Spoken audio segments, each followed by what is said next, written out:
Welcome to Synced on Air. I'm your host, Angelique Robb, and today I have a special guest, Basil Camu. Hopefully, I said that from Leaf and Limb. And I'm really excited to have you on the show, Basil, because you know, you're an arborist that has done a huge transformation with your company, and you've actually told employees to not cut down trees. You're an arborist, arboriculture company that does not remove trees. And you had to then rebuild your entire business. And I love the ethos of this, but I also love that you're willing to share your playbook and how you did this, because this, I can imagine, is huge. So welcome to the show. Yeah, thanks for And having me. This is yeah, exciting. so tell us, like, what was the one moment in time that you said we're gonna stop removing healthy trees? There was a couple of pivotal moments, but the first pivotal moment was after reading Yvon Chouinard's book, The Responsible Company, and then starting to think more about our business model and what was our overall contribution. And taking a step back, it's like, oof, that doesn't look good. That doesn't look good with all the removals we were doing, because at the time it was 60% of our business. This was back in 2016 era-ish, Okay. thereabouts.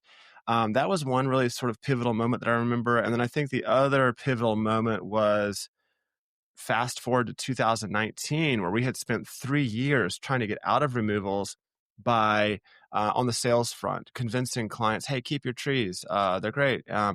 And it ended up being really, really challenging for a lot of reasons that we can get into. And it was around late summer of 2019 that I realized we were probably going to have to do something more radical, which led to where we eventually landed, which is in 2020. We walked into the new year and we announced publicly that we were no longer offering the service. And at that time, it was 40% of our revenue. So in 3 years, we'd only moved the needle by 20%, or excuse me, differential of 20%. And yeah, those are the two most pivotal parts of the journey that just really stick out. And we can get into details if you want to.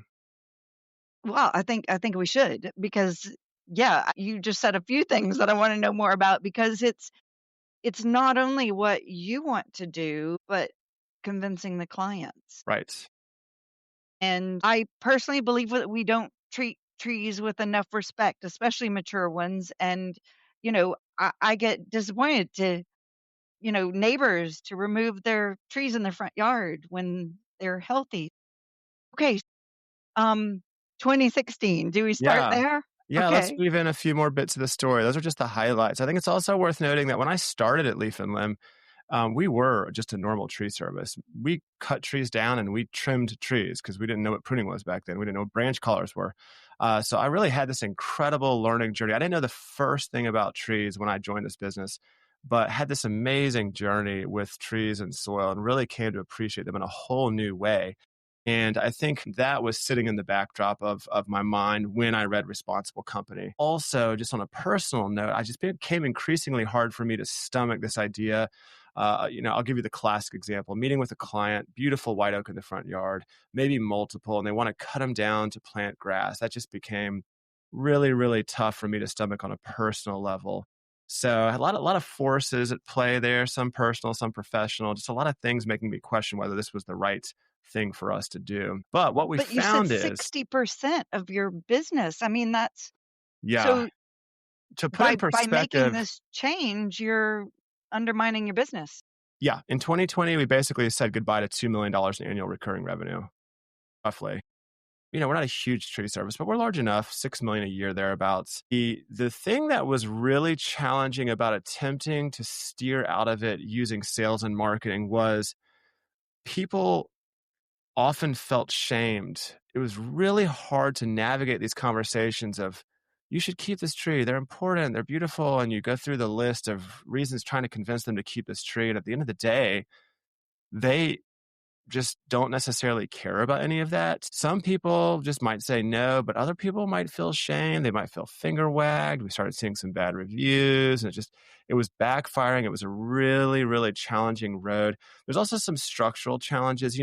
If you're thinking about, I've been very active in our sales team for many years, and you get to a sale or a potential sale, and a client says to you, hey, I really want this thing done. I want to cut this tree down. So you can look at that and you're like, well, that's $3,000. I know I can get the sale, easy sale. Or I can try and convince them of the merits of why soil matters. And hey, we actually don't need to cut it down. And we could solve this through soil. Of course, nobody knows what soil is. So that's barrier number one. And then you go through this explanation, and you go through just a ton of effort, all so you can make $1,000 Not get sale the work. if you're lucky. Yeah, not get the work. So you have these structural challenges, and you have these complex human psychology challenges. Also, I'm an avid reader. So one book that sticks out to me from that time period is Purple Cow by Seth Godin. I really love that concept. That and Uber brand, I can't remember the author's name. But the idea with Purple Cow is you should be attracting a very specific niche kind of client, and they will love you, and you are unique, and your business model is unique, and then they will go out and sing your praises, and then you can build a market share. So all of this swirling into what became this fairly major decision to simply say, okay, we're going to totally change the paradigm. We're going to take this service off the table. So if you call us, it's just not an option. It's like you go to the hot dog joint here in Raleigh, and if you ask for ketchup, this is true, they will get very upset with you. They do not offer ketchup. So if you want ketchup on your hot dog at this particular place, the Roast Grill, you just don't go to the Roast Grill. So anyway, that was Good kind of the idea. analogy. Now I know.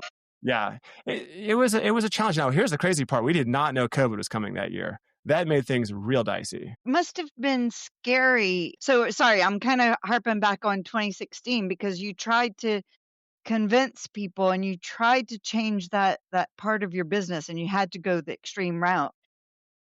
And like I could see when you're kind of maybe a foot in both camps that maybe you put people off completely. Like maybe they just go and hire somebody else and you don't get any work from that conversation. But also, yeah, that it's hard on your salespeople. It's hard on everybody to go that in between. I can see why but also that's very scary to draw a line and say, we're going to have a lot less clients. We have $2 million that we're putting at risk per year.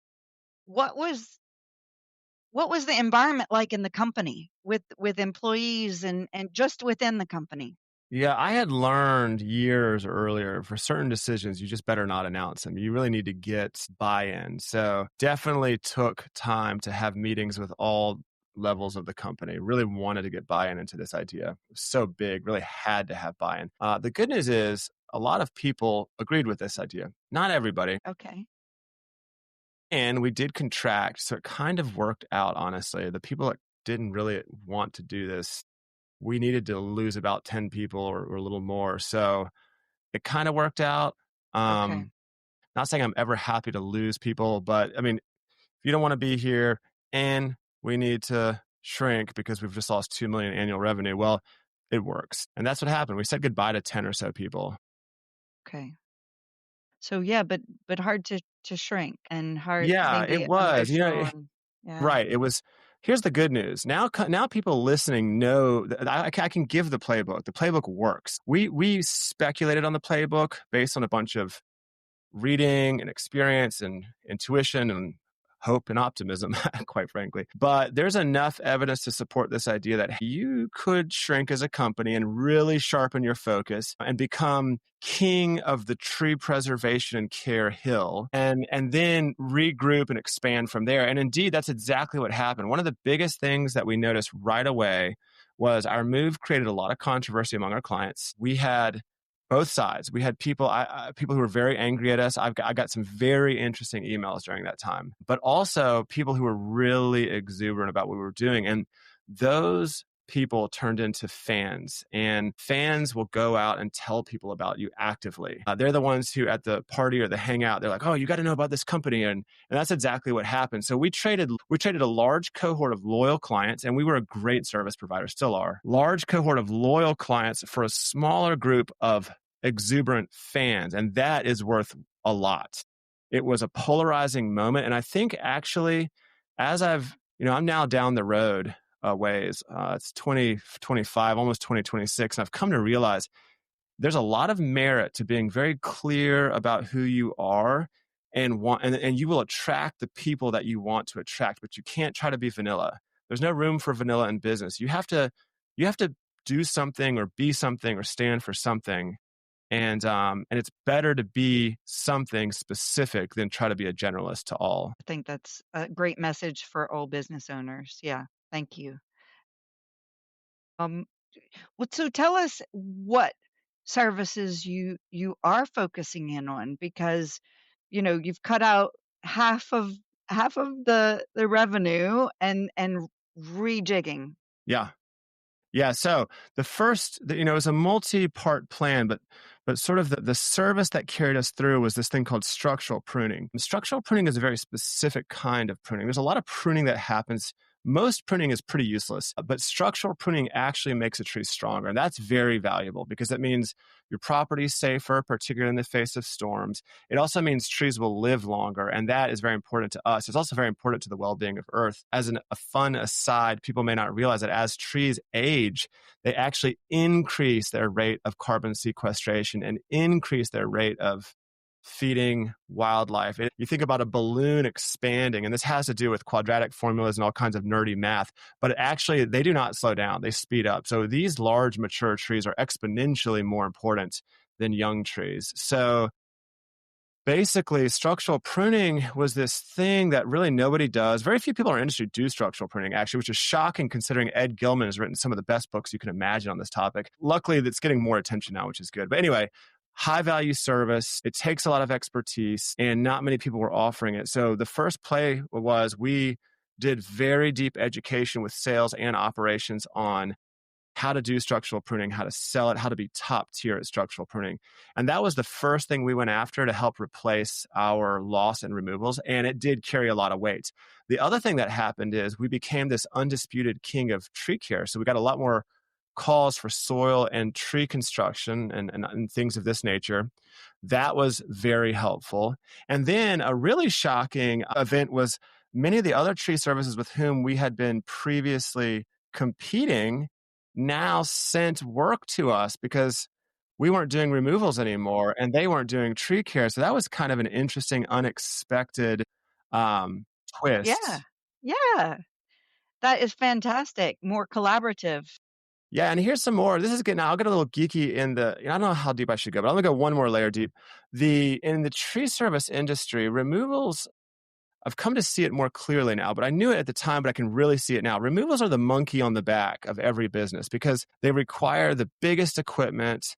It's the riskiest work. You have lots of damages. The margins are super thin because so many people do removals illegally. It's rampant, unfortunately. They don't have workers' compensation, et cetera. We could get into a whole long story there. But the point is, you have this giant monkey on your back and it prevents you from being able to do much with your staff. So once we got that off our back, we were able to cross-train staff on every part of tree care: soil, biology, the structural pruning I already mentioned, and a whole host of other topics. And now we were able to create an operations team that was well-rounded on their tree care expertise, which produced a much better client experience. It meant also that we didn't have these crazy mistakes on operations that you see in other tree services. Meaning, like for example, a tree service brings you a load of wood chips and drives across the root zone of your oak. And then they also were able to help sell services to clients on site because they could see things, a buried root collar, an issue here, an issue there. So that was also one of the things that helped offset the losses. Wow. That's fantastic. I love the collaboration as an add-on that you were no longer competition as well. I mean, I think, and also it looks like, you're able to, yeah, focus on so many parts that help the tree survive better, and you're probably helping other plants survive better around them as well. Yeah. Other interesting things emerged. We came to realize we no longer needed specialized fleets. So we actually invented a truck that can do it all. So now instead of having to send different operations to a job site, we were able to get to not only a place where all of our staff were all well-rounded tree experts, but all of our trucks could do all services. So fleet costs reduced, efficiencies increased. We're using this truck that's not a thing in our industry because in removals, you need a big dump truck. Well, when you don't have removals, you no longer need that big dump truck. You can cut that bed in half and now stage all kinds of other things on that truck, like equipment to add compost tea onto a tree's root zone or an air compressor to decompact soil. So all Sure. kinds of just wild and unusual things that honestly, it's been really, really fun in this new paradigm. We're a regenerative tree and land care company that leaves sites healthier than we found them. And we are the first of our kind. We're the first company to ever become B Corp certified in our industry. And honestly, I really hope we're the start of a new industry, a regenerative tree and land care industry for the suburban landscape. I do too. I do. There's no excuse now that you're sharing the playbook. Yeah, that's all in the book. I mean, that's why I wrote the book. It's meant to be, honestly, I wrote the book for first and foremost for the average homeowner, but for the savvy reader, they recognize that, oh, this is an entire business plan. So whether you have a tree service or you want to start a tree service, and by the way, we're beyond tree service now. We're land care also. We convert lawns into meadows and do all kinds of cool ecological restoration. But this is a playbook for a cool new business model. And you're sharing it. I mean, this is just amazing. So, what are your thoughts on our industry, or should I say the arboriculture industry? I'm not too kind to the arboriculture industry. I'm certainly a skeptic and a critic. The truth is, we call ourselves the tree care industry, but it's greenwashing. We're not. We're the tree removal industry. We cloak it in fancy names and fancy terms like arboriculture and integrated pest management, but really, what it is just use of toxic chemicals.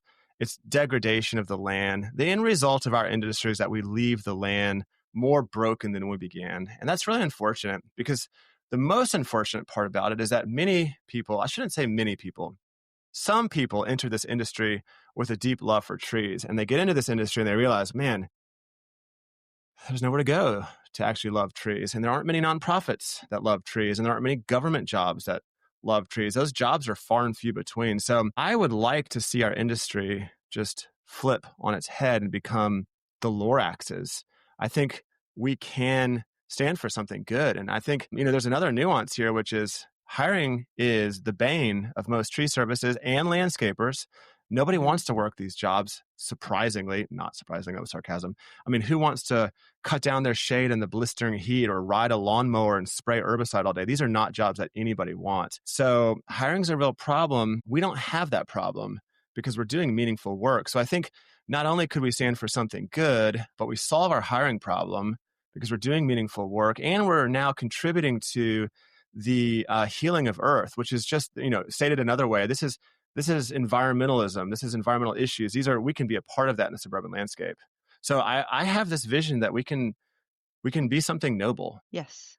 Yes. And I think there are companies doing the noble route and improving the soil. I think it's interesting you mentioned that clients don't understand what soil is. I think we still have a lack of understanding in our industry too.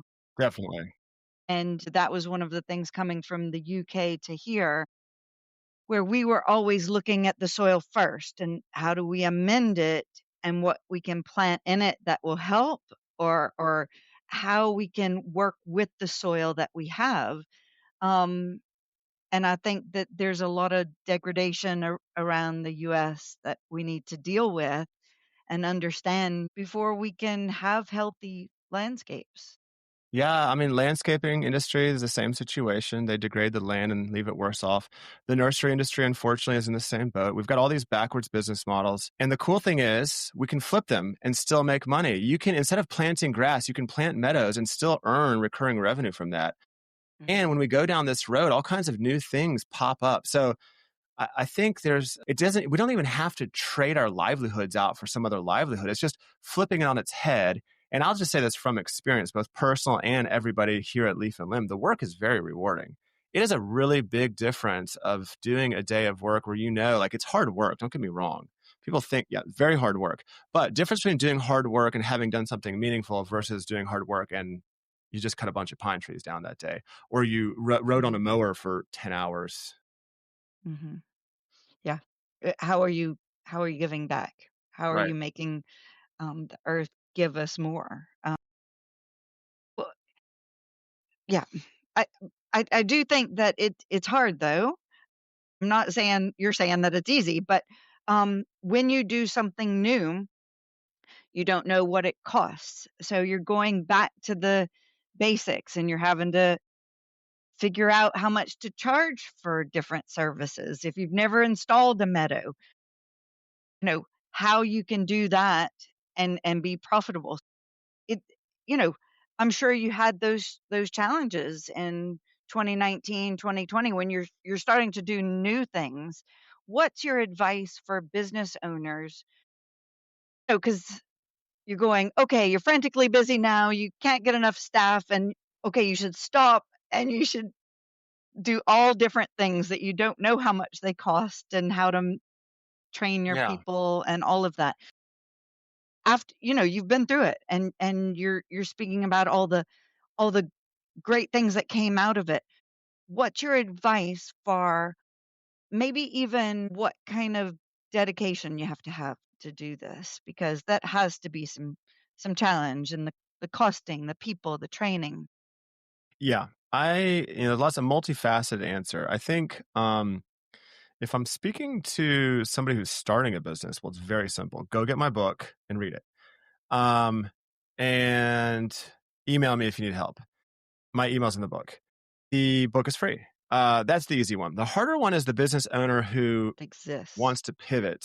Yeah. If it's a tree service, I would recommend that you probably do a similar playbook. Start with your structural pruning. Structural pruning is a very high value service that clients, once you explain it to them, they get it.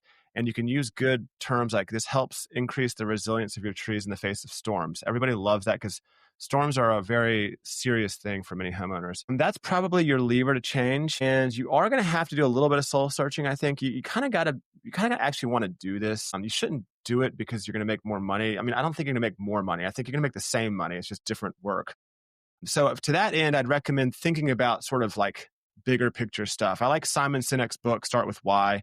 It's a little long-winded. The TED Talk is just as good. Actually, it's better probably. I also like his book, The Infinite Game or The Infinite Company. I can't remember what it's called. And it's thinking about a business built for 500 years versus 50 years. So Mm. a little soul searching required. That was also a part of my journey in getting here. So ideally, you would establish your business's purpose, which is probably similar to your own, and a really good set of values that resonate with you. Those would be good starting places for a tree service. I think on the landscaping side, you could make simple transitions. Like for example, you could phase out all of your chemicals and fertilizers and start using compost tea, neem oil, things like that. That would be an easy transition. I think beginning to offer native meadows instead of lawns is a good transition lever. These are all possible ideas, and that's probably what I would do. Well, I mean, what I did is a little more radical, but those would be easier, gentler ways to transition. Hmm. Yeah. Thanks for that. Also, I should mention one other thing. Chances are you'll be the first in your urban market. So everybody in your market who cares about Differentiation. trees will flock to Yeah. you. So there's like a first position advantage here. There's pros and cons about being first position, but there's certainly some advantages. So be first position, and you're going to soak up a huge bunch of enthusiastic tree huggers or anti-lawn people. Hmm. Yeah. Yeah. And just like you said about the arborists in your area, you became, collaborators and referring work. Well, they referred work to you, maybe not the other way around. Yeah, we don't Like, refer tree removals. Like we have yeah. ethics, and the ethics are if a tree's dangerous and it's hazardous, it's going to hurt somebody, of course. But we're not going to look at that oak and say, "Oh no, we don't do it. You should call Billy." We're going to try. We're going to convince you to keep that oak. Tell you how Yes. to save it. You can take it or leave it, up to you. Hmm. No, I think that's a strong position, and I think focusing on the transition of companies because that's where it is harder. think it's easier when you're starting your business, and great playbook for a new business owner, but the transition is hard because it's so easy to do it the way you've done it. Yeah, I And mean, our industry seems to be quite, it's quite rigid when it comes to doing things how you've done things before. yeah, yeah. You probably should learn a little bit. Like I would recommend Purple Cow by Seth Godin. The other book that I was telling you about was Rethinking Prestige Branding by Wolfgang Schaefer. Okay. I would recommend The Responsible Company by Yvonne Chouinard. I recommend Start With Why by Simon Sinek. I've got some others. Actually, the appendix of my book has some cool reading recommendations. But all this to say is it would be worth doing a little reading. I do think to do this right, there's a bit of a letting go of the trapeze moment. You do have to let go of the trapeze and jump onto the new one. And in that teeny tiny gap of free fall, it can be quite terrifying. But the other good news is I have now done this. We have done this. So you can look to us. We have tons of information about this. It's less daunting now, I would hope, since we've done it. Yeah. Well, and you're sharing it and you're open to being contacted. And I think that, yeah, it has to have been scary at certain moments, and you've done it, and you've recovered back to where you were before removing that service Yeah, we've surpassed it now, actually. and surpassed it. Okay. No, I Yeah, guess that was my right. question. Yeah, Yeah. we're 65 strong now and growing rapidly. I just hired a leadership team actually because it was getting to be more than I could handle, and they're doing amazing. It's very exciting. Well, congratulations. Yeah. That's amazing. I think yeah, it's great that you're serving as an example for everybody, because we need people like you to take that leap and explain to the rest of us how to do it and how to have that confidence in our own, ethics and what we want for the earth.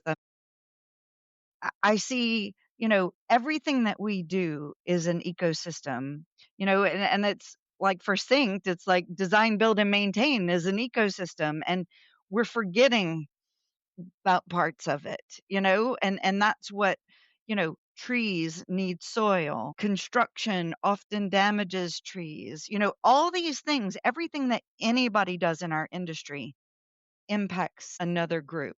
Yeah. Yeah, I agree. I'll add two layers to this. One, you kind of hinted at this, but we're all works in progress. So I love, Patagonia sent out this great transparency report yesterday, and they talked about this point of progress over perfect, meaning don't let great be the enemy of good. So obviously, leaf and limb. Everything I'm saying, we are hypocrites. We're still driving a giant fleet of diesel trucks, and I mean we have a long way to go in terms of fulfilling our purpose, but it's progress. And I think it's important. It doesn't have to be, if you think about transitioning, a step in the right direction is still a step in the right direction. And then to those who are listening who are tree huggers or environmentalists, I would say there's a little Trojan horse built in here. Not a little one, it's the big one, actually. At the core of what we're doing, we are aiming to change hearts and minds in the suburban landscape. And we recognize that suburban landscape only makes up 2 to 3% of land mass in the US, but it is where people live, and where people live they vote and spend dollars. So we can have a road in the environmental movement. What is the road, like what is the green industry doing right now to support the environmental movement? Really not much, honestly. So I think this is a chance for the green industries to actually take a serious and active role. I know the multi-billion and multi-million dollar tree services and landscape services will never transition. But there's a whole host of regional companies and mom and pop shops and startups. And I think there's just something great waiting on the horizon here. Totally agree. Love it. I love it. Thanks for driving that forward and doing all the hard work. And you mentioned that you did this during COVID as well. I mean, that that's another complication that you haven't. I mean, you briefly went over that, We got and lucky, honestly. I mean, just lucky. We were just very fortunate to have that fan base. And you know what else was so fortunate? There was a reporter here locally whose name was Ed Crump, and Ed wrote a story about what we were doing, and that was really helpful for 2020. I mean, it gained so much traction online. People were so we definitely got some lucky breaks. That is just how it is. Life is a bit of luck and a bit of being in the right place at the right time, and all that, all and hard work too. So Oh, you know what else was lucky on that? We were allowed to continue working because we're outdoors. We were teams of two, so we were within the thresholds of what was allowed and what wasn't allowed. So very fortunate. If we were a restaurant, well, that would have been the end. Yeah. Well, we are fortunate. Our industry kind of boomed in that time, but not every country was that lucky. Yeah, Back in the UK, it was really shut down quite a lot, and the industry did suffer in that time. So I think that every country handled it slightly differently. Every yeah. state, every Every every municipality. Yeah, yeah, and so but I also think that it sounds like you quoting all these books, it's not like you blindly jumped. You did your homework, yeah, you prepared as much as you could, you yeah. trained your people and leapt at the same time. So yeah, you do have to trust, but you have to prepare too. You can't leave it all up to luck and fate and jumping. And Yeah, so I'm those very tolerant. resources are I'm tolerant invaluable. to risk, but it has to be calculated risk. And in this case, the calculations were there. It wasn't guaranteed, but everything looked like it could work. Well, so you've given us like the first steps for a landscape business, for a tree company. Are there any things that you can, I mean, I recognize we have so many people to educate. We have the general public. We have construction companies that work around mature trees. And this might be a tall order, but how can we get the message out about, I mean, I feel like, you hear it from lots of different places how important mature trees are.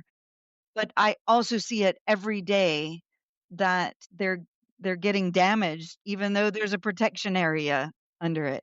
We're not even looking at them and parking cars under trees, and I've been guilty of that too. But, now that I know more, I'm behaving differently.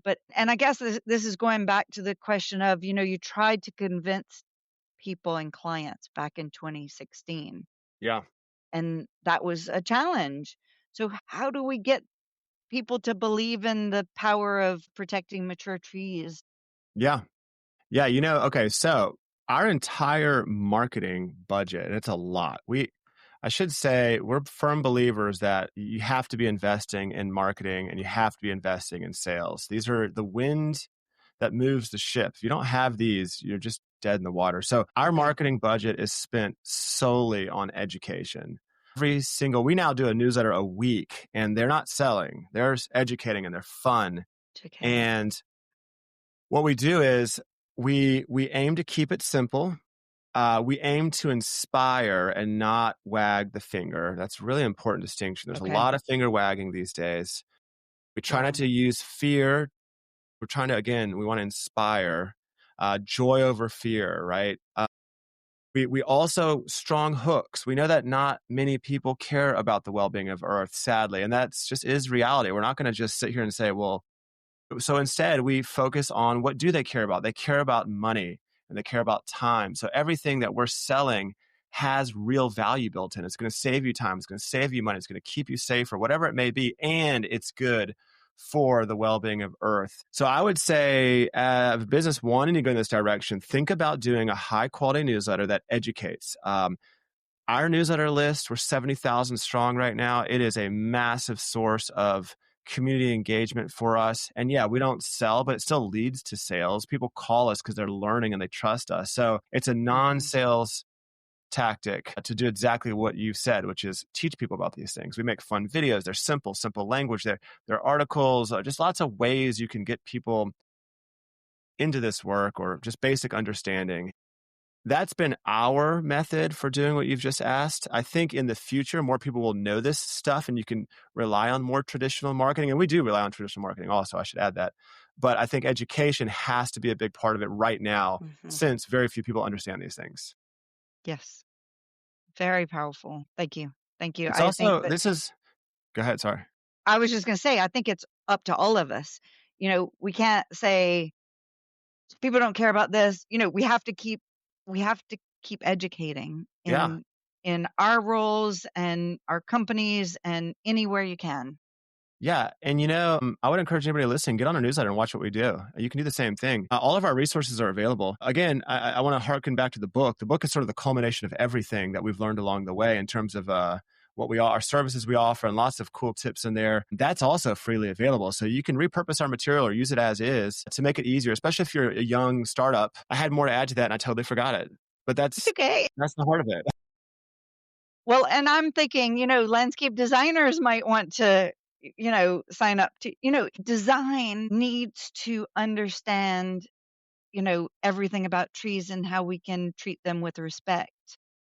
Construction, every part of the process. So, like, that's why I almost wish we didn't have you know, all these little silos that we're Yeah. in, because then we would have all these neat discussions about how one person's work or one group's work can benefit another groups in our industry, and soil cells and giving trees room to grow from the planning stage is huge. Yeah. So gosh, okay, so I think the lesson is everybody needs to sign up to Leaf and Limb's newsletter. And It's fun. We have a good time. It's certainly a good. It's good fun. We have readers from all over, lots of local readers too. well, I just really appreciate you wanting to share your playbook, because again, it's not every day that people want to do that. And you've gone through a lot in a short time. So really powerful information for Yeah, business it's owners. I'll And also just add, I've already mentioned a lot of great benefits, but the other thing is just I have found a lot of personal joy and satisfaction. I've just very much enjoyed this. I didn't know what a native meadow was 10 years ago, but now my yard is covered in them. And I can tell you, I just love it. There's so many fun butterflies and insects out there. That's sort of on a personal level, but we hear the same thing from clients. There's just a lot of joy in this work. So I think it's super fun. we'll keep it going. And it sounds like we have a few more topics so we'll have you back on the podcast Perfect. to further discuss all of the issues that we I'd love to. There's so oh, many ways we could go. yes, yes. Basil, this has been so much fun. Thank you for being on the podcast, and I look forward to our next discussion. Thanks for having me.